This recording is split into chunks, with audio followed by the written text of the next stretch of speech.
Alright, in this video we're going to go over how to complete a few examples in the Congruence versus Similarity Delta Math assignment. So here we're going to be given two figures and we need to figure out if the two figures are congruent, similar, both, or neither. So remember, if two figures are congruent, they are the exact same size and the exact same shape. Rigid motions give us congruent figures. So remember, a rigid motion, we have three of them. We have reflections, which is flipping a figure. Rotations, which means you're turning the figure, and translations, which means you're just moving the figure. Or sometimes we use sliding for translations. That's another word that means the same thing. So first we want to look and see, are these two figures congruent? Are they the exact same size and the exact same shape? And there the answer is no, because we can see that the green figure is bigger than the blue one. So here, figure IJKL is not congruent to figure RSTU because rigid motions cannot be used to map figure IJKL, so the green one, onto figure RSTU, the blue one. So remember, to get from the green one to the blue one, we would have to dilate the figure or change its size. And a dilation is not a rigid motion, which is why the answer here is no. We don't have congruent figures, and we can't get from the green figure to the blue figure simply by only using a series of rigid motions. The next set of boxes here is going to ask you if the figures are similar. Remember, the definition of similar is two figures that are the same shape, but they're different sizes.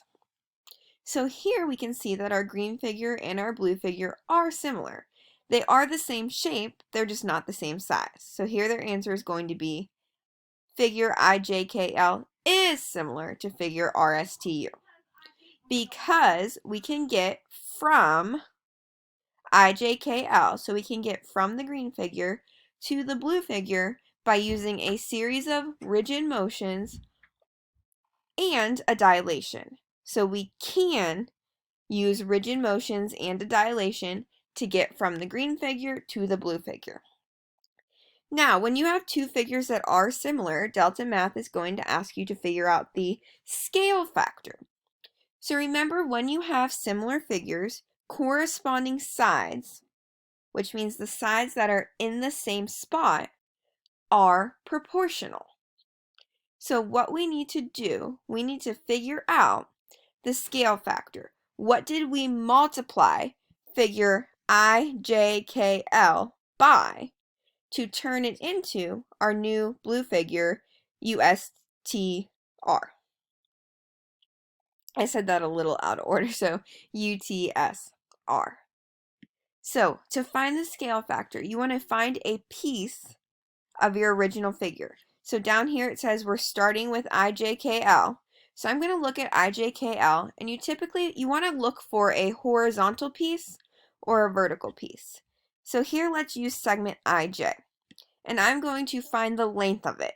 You want to use a horizontal or a vertical piece if you have one available, because to find the length of it, you can just count the blocks. So here I can see that IJ is 1, 2, 3, 4, 5, 6, 7, 8, 9 blocks long.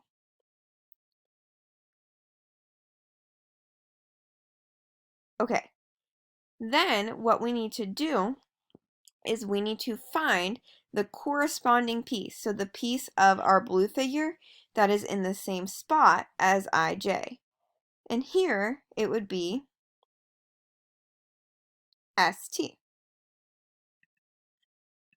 Alright, I think I got a little bit cut. Okay, I think I got a little bit cut off there. But I'm going to continue what I was saying. We counted IJ and we saw that it was 9 blocks long. Now, to figure out, let me fix this, I don't know what happened to that. To figure out which piece of our blue figure corresponds with IJ, we want to look at the order of the letters. Because remember, when you're naming a figure, the order of the letters matters.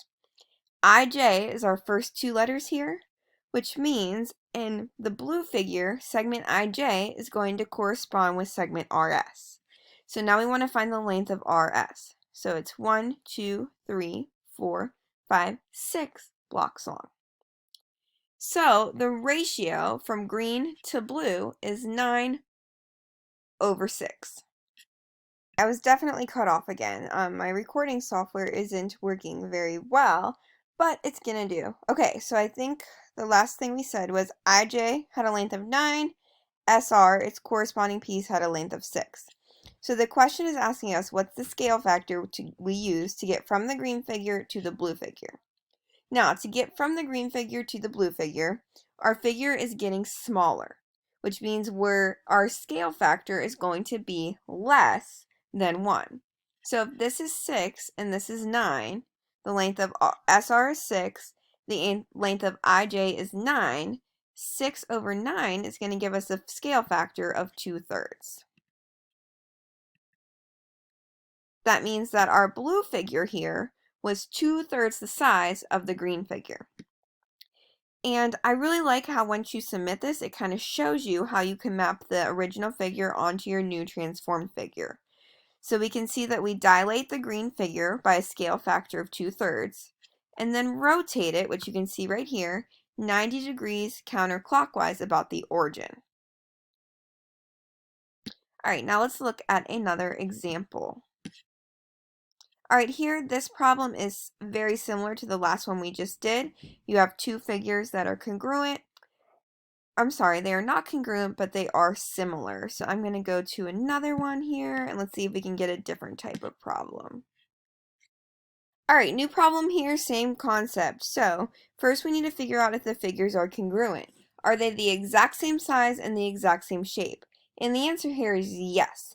The blue figure and the green figure are the same size, the same shape. One has just been rotated, so it's kind of upside down, but that's okay. They can still be congruent. They're the same size and the same shape. So the CDEF is congruent to UVWX because we can use rigid motions to map one figure onto the next. Now, if two figures are congruent, then they are also similar. So if you have two congruent figures, they are automatically similar. So CDEF is similar to UVWX because we can use a series of rigid motions or dilations to map one figure onto the next. Now, scale factor is what you multiply one figure by. So if your scale factor is 2, that means one of your figures is twice as big as your other one. If your scale factor is 1/3, that means one figure is 1/3 of the size of the other. Here, the two figures are the exact same size, so our scale factor is 1. So if you have two congruent figures, they are similar and their scale factor is 1. And again, once you submit the assignment, you can see we're completing the rotation to map the blue figure onto the green figure. So the delta math is showing you how you can get from the blue figure to the green figure. They are rotating and then they're translating, they're moving that shape up.